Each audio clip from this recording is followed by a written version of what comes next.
Oke, halo semuanya. Hari ini saya mau menunjukkan kalian bagaimana cara kalian ganti klakson original Toyota Fortuner menjadi klakson keong ya.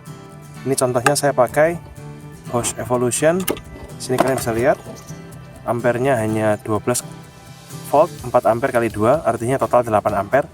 Jadi kita tidak perlu pasang relay ya, karena klakson bawaannya ini totalnya juga sekitar 8 ampere. Pertama kita buka aja ini klaksonnya langsung pakai kunci 12 mm.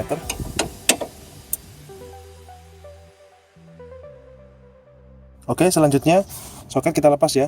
Ditekan dulu di bagian sini, kemudian kita tarik. Ini klaksonnya lepas dan soketnya seperti ini. Oke, sekarang klakson yang satunya kita buka.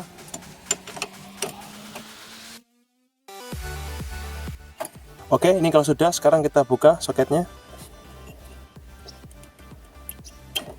Oke, jadi soketnya seperti ini, klaksonnya akan lepas seperti ini ya. Jadi kalau kalian perhatikan, klakson original ini hanya satu pin aja ya. Dia groundnya langsung jadi satu dengan frame atau bracket klakson. Nah, untuk klakson yang kita ganti, dia akan ada 2 sekun. Saya akan buatkan kabel yang nanti terhubung dengan baut dari klakson ya. Jadi nanti saat terpasang posisinya seperti ini. Sekarang untuk yang positif, kabel bawaan mobil seperti ini ya. Ini bisa langsung kita masukkan ke klakson, tapi untuk lebih amannya saya buatkan extension seperti ini.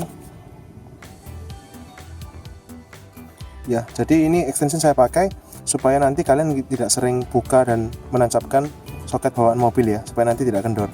Jika kita pakai extension, kalau kita sering buka tutup mungkin hanya ekstensinya aja yang kendor dan kita bisa ganti lagi. Oke, jadi kalau udah terpasang seperti ini kabel negatifnya langsung ke bodi ya, ikut ke baut. Kemudian yang positif warna biru ini dia langsung ke soket bawaan mobil Toyota Fortuner ini. Nanti akan kami rapikan ya perkabelannya. Sama juga dengan klakson yang sebelah kanan, bagian ground atau massa kita sambungkan ke baut bracket klakson. Dan yang positif, ini kabel warna biru, kita sambungkan ke terminal soket bawaan mobil Toyota Fortuner ini. Oke, sekarang kita pasang dulu baut klaksonnya.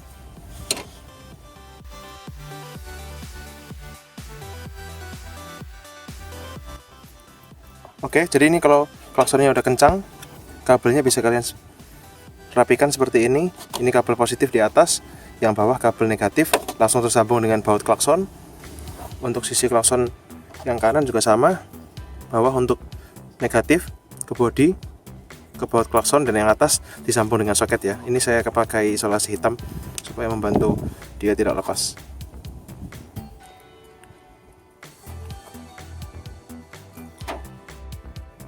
Oke, penampakannya kalau sudah selesai dari depan grill seperti ini. Sangat mudah ya. Oke, sekian tutorial dari saya, terima kasih.